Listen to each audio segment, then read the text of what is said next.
The Tie and Hoodie Show is sponsored by ICCLending.com. For real estate service, please go to ICCLending.com. 3, 2, 1. Every human came to earth with a gift, and they must discover that gift and refine that gift for them to be fulfilled. The prerequisite for spending time with any person is that they nourish and inspire you. They feed your flame. Yo, hey man, how you work this radio? You're not listening to the Tie and Hoodie Show. Keep it locked.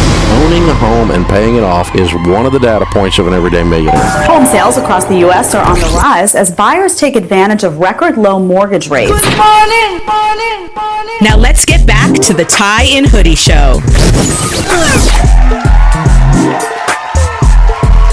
Good morning. It's the Tie and Hoodie Show right here on the world famous 93.5 K-Day, Los Angeles. It's always a pleasure to be here with you guys each and every Sunday. We get to present this information, talk to special guests.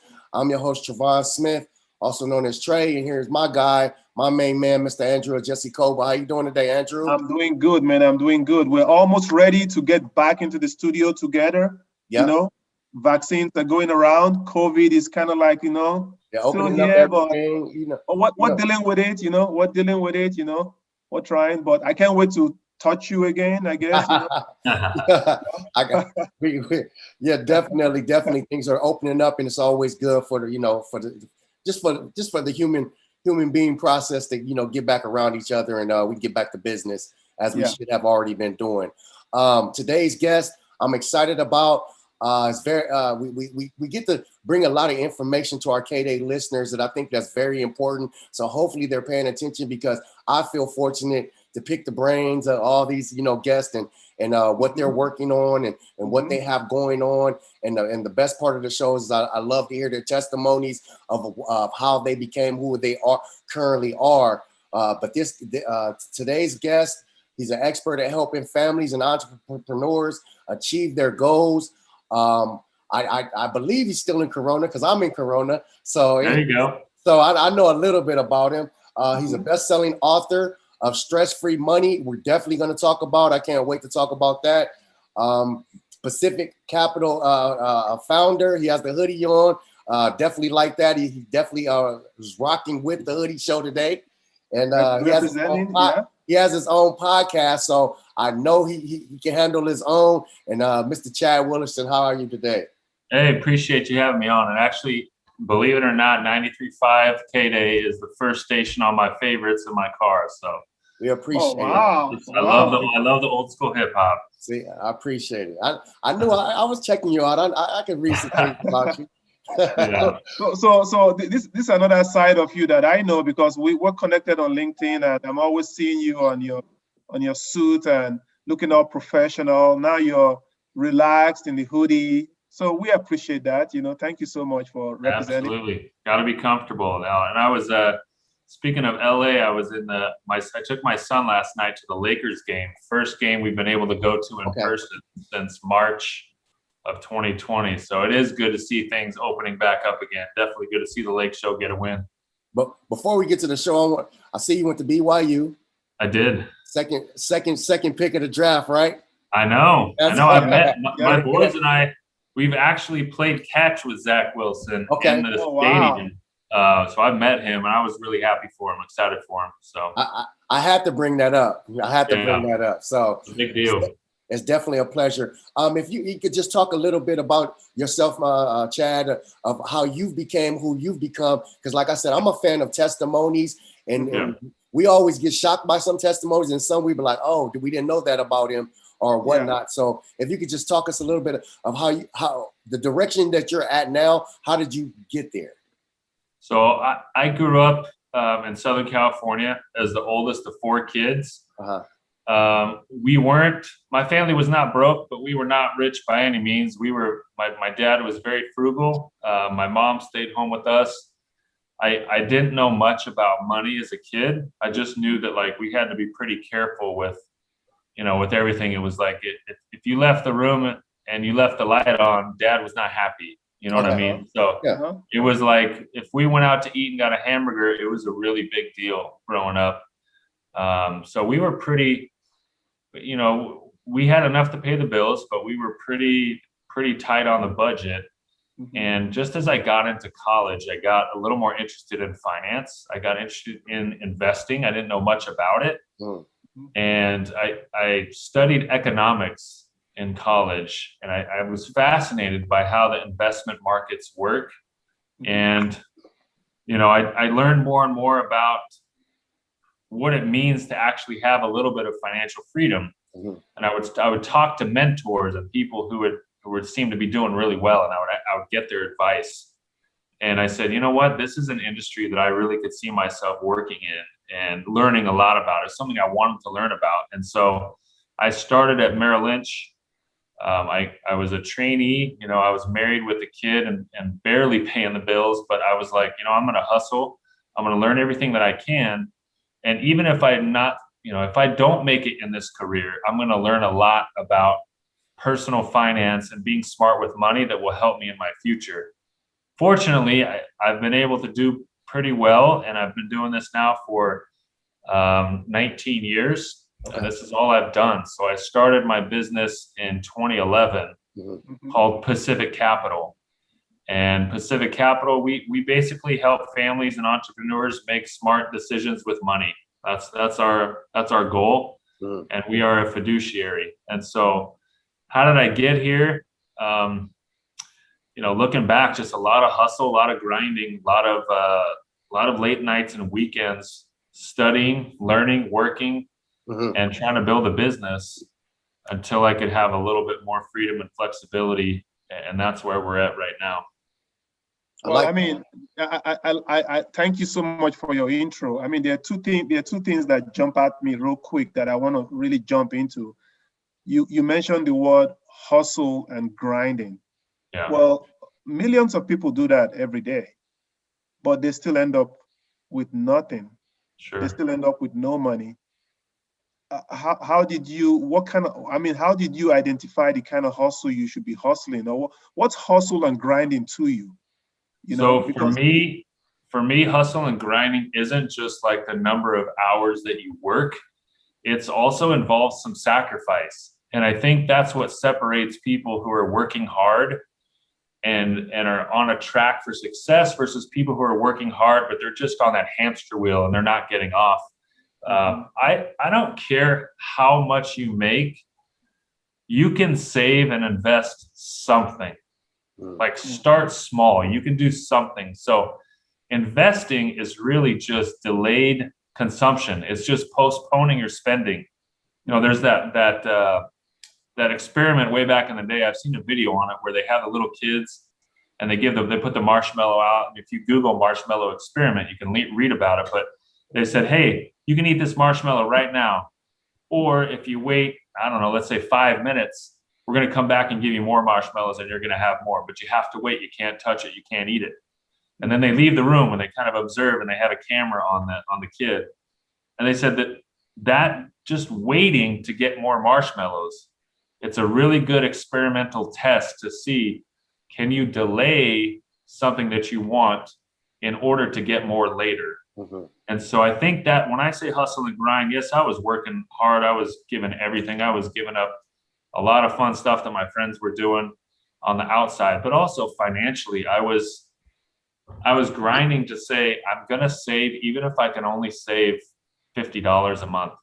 I'm going to save something because I'm investing in my future. I'm planting the seeds to grow the trees so that someday I'm going to have a lot of shade and a lot of fruit under those trees. It's real easy to say, I'm working hard, but I'm going to spend every single dollar I get. And so then I get a raise or I get a bonus or I get some money that I didn't expect, and then I just spend it all. I'm not getting ahead. And so I think that's the difference, is you've got to be planting seeds today to grow the trees in the future, or the trees are not going to grow themselves. And I know a lot of people might not even understand it. I'm going to be honest. I recently understand that, Mr. Willardson. I recently understand that, working with Andrew. And that's what we try to, relay this message out to the K-Day listeners, all our YouTube viewers. It's a mentality to where you don't win every day. I just want you to talk a little bit about the mentality. Like, I know you've had some, not your physical losses. I know you've had some losses where you're like, hey, I don't know if this is going to work out, or hey, maybe I should get a 9 to 5, or I'm not sure if that was even your the way your thought process. Could you just talk about a little bit about your down days and what did you take to get over it, to get, you know, to know that there was a bigger vision for the harvest? Yes. So I've had so many failures that we don't have time to even talk about. Okay. I've had so many failures and rejections. And, you know, I've seen that meme where you see the little iceberg, and it's like you see the success of the business owner who's really doing well, and you're like, wow, that's all you see. But underneath the water, you don't see the rest of that iceberg. You don't see all the rejections, the failures, the struggles, you know, the uncertainty. I've been through that. I would come home at night to my apartment and I'd be licking the envelopes of these invitations that I made to come to like a lunch meeting where I would tell people why they should hire me, right? And I'm licking envelopes and stuffing envelopes and putting stamps on them literally till 1 a.m. every single night. And then I'd spend all that money to buy the stamps and the envelopes and make the invitations, and I'd send them out. I would do cold calls, trying to get people to come to my lunch seminar, spend basically 2 months in preparation. And I'd show up to the lunch seminar, and there were times when not one person showed up. Wow. Or one person showed up. And I think one person showing up was actually worse, because then I felt real embarrassed. I felt like a failure. I'm like, I don't know where everyone is, you know, and I just wanted to like go home and hide. And there were times where I was like, what am I doing? Like, I should not be in this business. I shouldn't be in sales, because clearly it's not working. Yeah. But something inside me just said, like, you have to keep fighting and pushing through all these failures and rejections to get to the breakthrough moments. And that's where I believe, like, if it's something you really love to do and you believe you're good at it, and you're excited about it, then don't give up on it. You know, keep going, keep pushing, keep fighting. It might take years. For me, it was years before I started to see a little bit of success. But I did not give up. I wanted to really push it through at least 5 years before I could say, all right, this isn't going to work out. And so all those failures, like every successful person you see has a huge list of failures, rejections, doubts, uncertainties. That's part of taking the risk and betting on yourself, you know, and investing in your future for sure. I like that.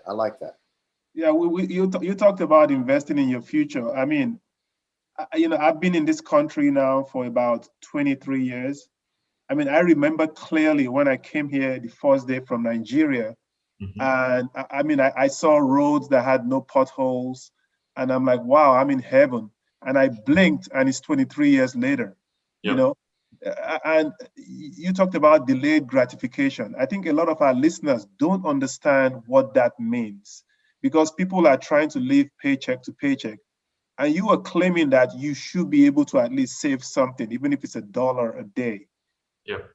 How can you encourage somebody who has 3 jobs, trying to live paycheck to paycheck, to really invest for the future? Because for me now that I'm here now, I looked at the investment that I made just only 5 years ago, and I'm like, wow, I'm sure glad that I started doing this, and I want to do more now. But for somebody who's they have $2 in the bank, right, and they're waiting for the next paycheck so their lights don't get turned off, what kind of word are you going to give that person who's listening right now?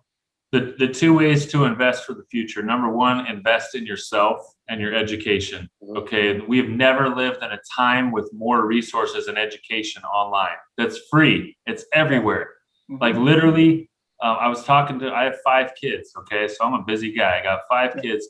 I'm with my son driving to the Lakers game last night, and we're talking about ideas for him to earn some more money.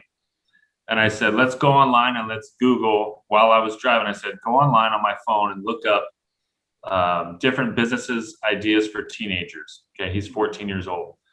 And he finds one, and he kind of likes art, and you know, he's an athlete, but he likes art. And I said, we found one that said like the spray painting of the addresses on the curbs. And he said, and I said, just look it up. Say how to start a business that could spray paint on curbs for kids, right? And so he looked it up, and he said, oh, you can buy the stencil for this much, and you can buy the paint for this much. And if people want to have like an emblem, you can charge $15 or $20. It's pretty standard. And he starts getting all these ideas, and literally it was on the 1 hour drive to the Staples Center, and he was able to look at and basically learn from someone who's already done it. Yeah. And so if we're just watching Netflix or we're just watching TV or listening to music all the time, and we're not investing in getting ourselves better, then it's going to be harder to create more financial opportunities. So you can only produce from what's inside. And I believe that what's inside can improve and grow every single day. So if we're spending a little bit of time learning every single day and growing, then we have more to basically pull from. Okay, so we're making deposits into ourselves, into our education. And I'm not talking about college per se. I'm just saying go online and learn stuff, something you're passionate about, right? Invest in yourself and your education. And then financially, there's only two ways to get more financial freedom.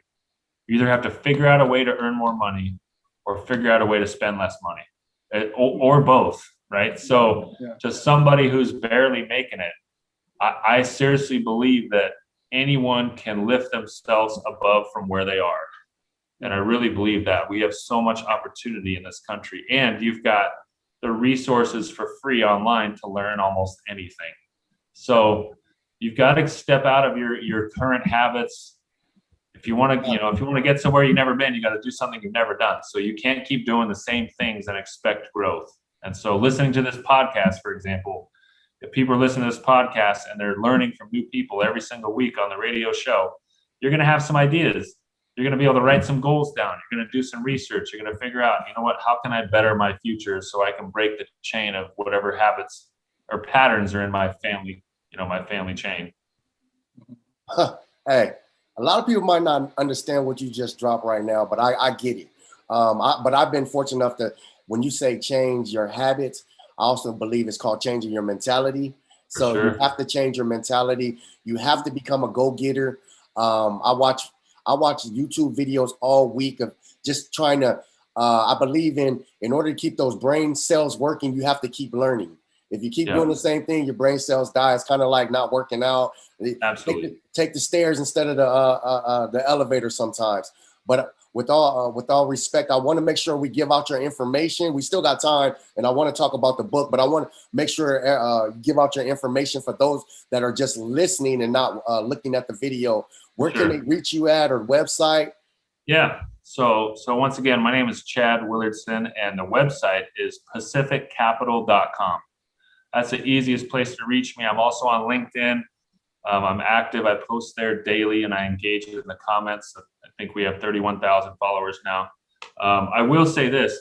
I listened to some of your episodes, and I heard Les Brown at the beginning, and I heard some other people, and I love listening to Les Brown and those kinds of people. Like getting inspiration and wisdom from people who are just, like you said, go-getters. Yeah. It really can push anyone to a higher level. And I really believe in education for sure.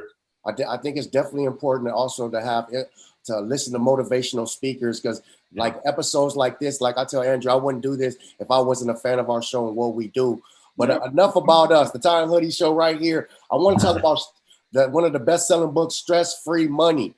So let's talk about how did you come up with it, and why? Yeah. For those watching on video, I'll show it right here. But this is the book, Stress-Free Money. It came out in September 29th, 2020, and we hit some great bestseller lists in the finance and wealth management categories. This book, so the subtitle is Overcome These 7 Obstacles to Find Financial Freedom. And I didn't write this book. I want to make it clear, this book is not for rich people. This book is for anyone who is looking for a better financial life. That's who it's for. So I have college kids who are leaving Amazon reviews, and they've read it, and they're 20 years old, but they're like, I got something out of this. The goal was to put in the 7 most common obstacles to financial freedom and how to overcome those. And back to our previous topic, chapter number 1 is obstacle number 1, and it says no clear goals. And the quote I start the chapter with says, "You can't hit a target you cannot see, and you cannot see a target you do not have." And so when it comes to, I'm living paycheck to paycheck, how do I break out of this cycle? It starts with having clear goals. I've often used the analogy, if you're going on vacation and you don't know where you're going on vacation or when or what you're going to do or for how long, how do you know what to pack? You have no idea. So you can't really start making progress in your financial life until you actually have a clear destination in mind. So whether that's, I'm going to get out of debt. I'm going to pay off my credit cards. I'm going to save in a fund for my kids' college. I'm going to start putting money away every month. I'm going to take my significant other on a big vacation. You've got to have some kind of a goal to reach for, or there's not going to be a clear path to get there. Okay, so stress-free money just goes through a lot of the common money mistakes that people make. And I give a lot of tips and ideas on basically how to get past those obstacles. And a lot of them are mindset obstacles. It's not like, obstacle number 7, the last one, is called letting feelings get in the way. So a lot of, I said, you may be wondering why in a financial book I've devoted a whole chapter to feelings. The answer is simple. In the real world of financial planning, the greatest strategies and perfect plans can fall apart in 5 minutes if you let your feelings take over. So when you get caught up in the emotions of making money decisions, you make mistakes. So it's like you have to look at things more objectively. So anyways, the book really just has a lot of tips and ideas for people to do better with money. It's available on Amazon. It's available on Audible. There's an ebook. There's an audio book. I said one way to remove stress about money is knowing that your family will be well taken care of in a crisis. We have to be prepared. You never know when the next pandemic or something's going to come along. How do you prepare yourself to be more ready next time? Because there will be a next time. Yeah. I mean, the book Stress, the title is so perfect, Stress-Free Money. I mean, people can, before they open the book or read anything about it, they can think, oh, easy way to make money. I think that's what some people will think. But in light of it all is how can you be financially okay without stressing yourself to death? Because making money by itself is very stressful if you're working so hard and trying to get things done the way you're supposed to be done. I want to tell a little bit that most people probably know this about me. I lost my house back in 2007, when the meltdown happened. And I rented a room in a house. I'm like, I'm just going to be out here for like a couple months, get my head together and go back out there and make it happen. I was in that little room for 3.5 years. Wow. Stressed out, thought my life was over, couldn't think my way out of it. So I know what it means when somebody's caught up in a cycle where they can't get out of that feeling or that thought process.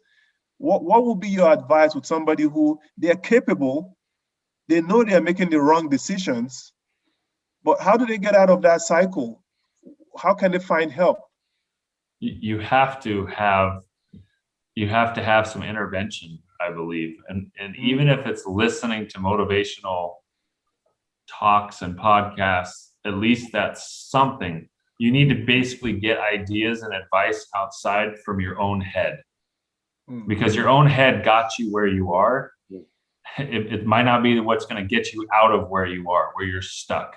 And so whether it's podcasts or YouTube videos or talking with a financial advisor, you got to reach outside of yourself to really get someone that can say, hey, you know what? I see your situation differently.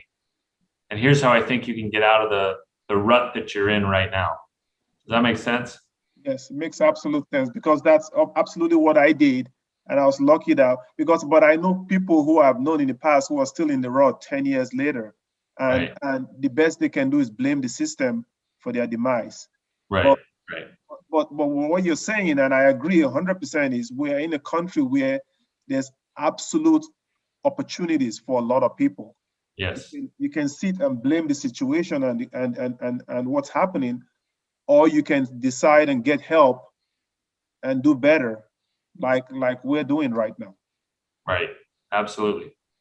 Well, I think the problem is, it's just what we're trying to do today is just present the positivity, and we're showing people the other side of the coin after you keep faith and you believe, because believing is a whole different.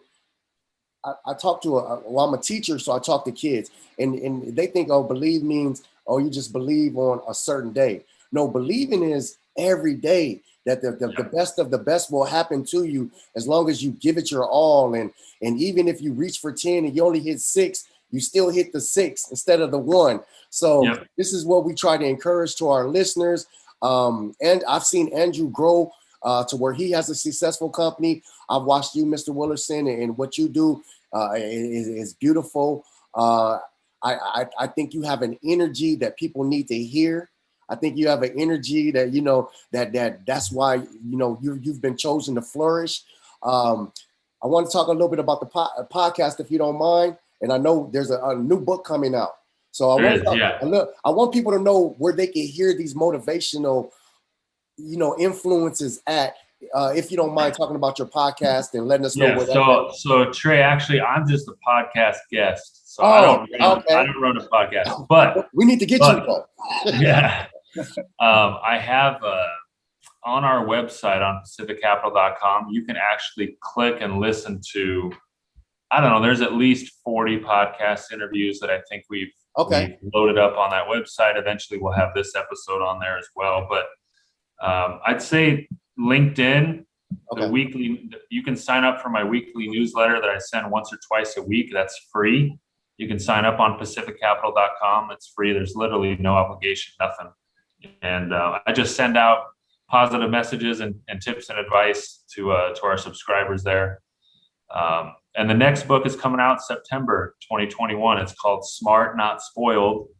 And it's the 7 money skills your kids must master before leaving the nest. And so it's about teaching kids, because what I really want to do, I believe your money mindset starts when you're young, and it's what you observe around your family and your parents and your teachers and guardians and everyone else. And I believe that we can make a major shift in the next generation, but we need the help. We need the tools to know what to teach kids. And so I'm sharing this book basically as a resource guide for people to say, here's how I can help young people learn how to be smart with money, so that when they're older, they've got an advantage that we didn't have. That's the goal there. That's brilliant, because nowadays they are interesting in introducing new classes to these high school kids and middle school kids about financial literacy. So promoting financial literacy across the whole country for young people. So it's definitely needed, because like I tell the kids, I'm not telling you college is for everybody, but you have to figure out what you're going to do in life sooner than later. So that's what we're all about here. Andrew, anything you want to say before we get out of here? I'm just super grateful for the opportunity that you're giving us to share, your knowledge. Everybody should go to pacificcapital.com. pacificcapital.com. There's a wealth of information. If you're just starting out, there's a lot of parents who listen to our shows and they're thinking, how am I going to work my college education for my kids? Go to pacificcapital.com. You can set up a college fund, whether it's $100 a month or $50 a month, set up something, because you have to start small and not face that monumental mountain when it's time to make a decision, right? Yes. Yep. To just start small, like wherever you are, start from where you are and start making progress. And I think that's what fuels growth and happiness, is when you can actually see your progress. So what I say to people is, look, pick a goal, pick a destination, pick something you really, really want for yourself, for your future, for your family, and start just making progress towards that goal. And once you see the progress, it's going to give you more momentum for more progress and more growth. Mr. Willardson, I appreciate you coming on the show. I do want to tell you my word of advice 40 shows as a guest is a podcast. So no, I've been a guest on probably 70 or 80 in the last. That's all you got to do. All you got to do is just post those on your. That's called a podcast. So there you go. We want to tell you we thank you. We definitely want to have you back somewhere in the future. You know, to keep blessing our guests, keep us updated with your son and his new jobs that he's gonna have. It's our pleasure. This is what we bring on a Tie and Hoodie show. We'll have Mr. Willardson's information up on our YouTube channel. And K-Day listeners, we appreciate you. See you guys each and every Sunday, 6:37 a.m. next week. Thank you so much, sir. Hey, do you have valuable information that can help your community? Okay. And you'd like to be a guest? Hit us on our social media. Do it now. The Tie and Hoodie Show is sponsored by ICCLending.com. For real estate service, please go to ICCLending.com.